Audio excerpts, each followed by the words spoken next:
अंधेरी library, लकड़ी की मेज पर मोटी फाइलें, कैमरा धीरे धीरे एक फाइल पर जूम करता है। दुनिया की कुछ फाइलें ऐसी होती हैं जो सिर्फ कागज नहीं होती, वे ताकत, पैसे और रहस्यों का बोझ उठाती हैं। Epstein files. कहा जाता है कि इन दस्तावेजों में दुनिया के कई शक्तिशाली लोगों के नाम छिपे हो सकते हैं, और जैसे ही इन फाइलों का जिक्र होता है, इंटरनेट पर एक सवाल बार बार उठता है, क्या इन फाइलों में भारत के प्रधानमंत्री नरेंद्र मोदी का नाम भी है? और अगर नहीं, तो ये अफवाह फैलती क्यों है? न्यूयॉर्क शहर का एरियल शॉट। ये कहानी शुरू होती है एक व्यक्ति से, जेफरी एप्स्टीन से। वो एक अमेरिकी फाइनेंसर था जिस पर नाबालिग लड़कियों की यौन शोषण के गंभीर आरोप लगे थे। 2019 में उसकी गिरफ्तारी के बाद दुनिया भर में चर्चा शुरू हुई, क्योंकि कहा गया कि एप्स्टीन के संपर्क में कई अमीर और प्रभावशाली लोग थे। उसी दौरान एप्स्टीन फाइल्स नाम का शब्द इंटरनेट और मीडिया में फैलने लगा, और आज सोशल मीडिया पर कुछ लोग ये दावा करते हैं कि इन फाइलों से कई बड़े नेताओं के नाम सामने आ सकते हैं। 2005 में फ्लोरिडा में पहली बार पुलिस को शिकायत मिली कि जेफरी एप्स्टीन ने नाबालिग लड़कियों के साथ गलत व्यवहार किया। जांच शुरू हुई और कई पीड़ितों के बयान सामने आए। कोर्ट बिल्डिंग, पुरानी न्यूज़ क्लिप। 2008 में एप्स्टीन ने एक विवादित प्ली डील स्वीकार किया। उसे सीमित सजा मिली और कई आरोपों से राहत मिल गई। ये फैसला बाद में बहुत आलोचना का कारण बना। एक लाइन का सच, कहानी यहीं खत्म नहीं हुई। जुलाई 2019 में अमेरिकी अधिकारियों ने एप्स्टीन को फिर से गिरफ्तार किया। इस बार आरोप थे मानव तस्करी और नाबालिगों के यौन शोषण से जुड़े अपराध। न्यूयॉर्क जेल का एक्सटीरियर। लेकिन अगस्त 2019 में जेल के अंदर एप्स्टीन की मौत हो गई। आधिकारिक रिपोर्ट के अनुसार ये आत्महत्या थी। हालांकि इस पर कई सवाल भी उठे। अगर मुख्य आरोपी ही नहीं रहा तो सच्चाई कौन बताएगा? जब लोग एप्स्टीन फाइल्स कहते हैं तो वे आमतौर पर कई तरह के दस्तावेजों की बात कर रहे होते हैं। इनमें अदालत की फाइलें, गवाही, उड़ानों के रिकॉर्ड और कुछ संपर्क सूचियां शामिल हैं। इन दस्तावेजों के कुछ हिस्से अलग अलग समय पर सार्वजनिक हुए हैं।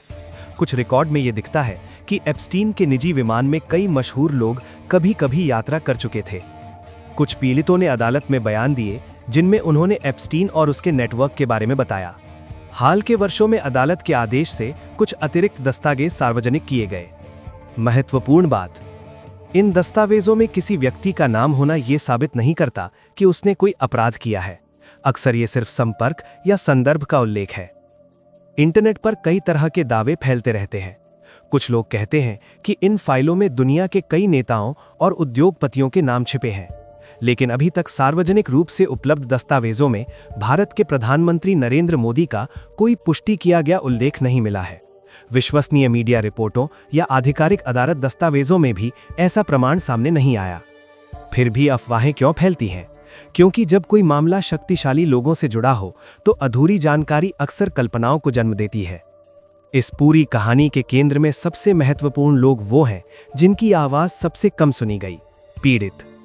कई महिलाओं ने अदालत में बताया कि किशोरावस्था में उनके साथ गलत व्यवहार हुआ। कुछ ने कहा कि उन्हें डर, शर्म और सामाजिक दबाव के कारण वर्षों तक चुप रहना पड़ा। एक पीड़िता ने अदालत में कहा कि सच्चाई बोलना ही हमारे लिए न्याय की शुरुआत है। यही कारण है कि ये मामला सिर्फ राजनीति या साजिश की चर्चा नहीं है, ये न्याय और जवाबदेही की कहानी भी है। विशेषज्ञ कहते हैं कि ये मामला हमें एक बड़ी बात सिखाता है।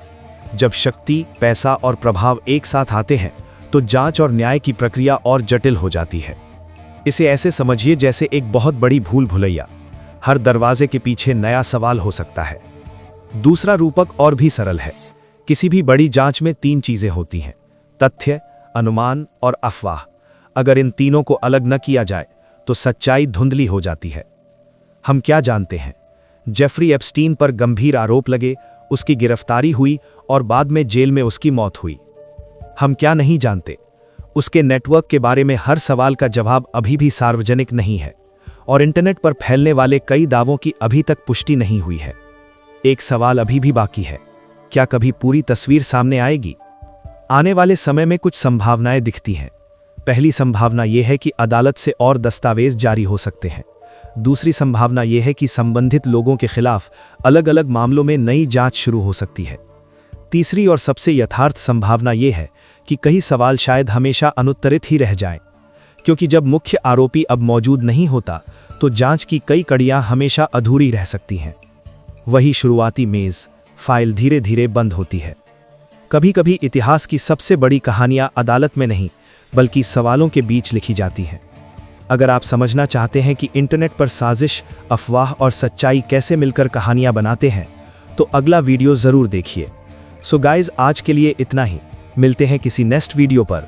तब तक के लिए जय हिंद, जय भारत।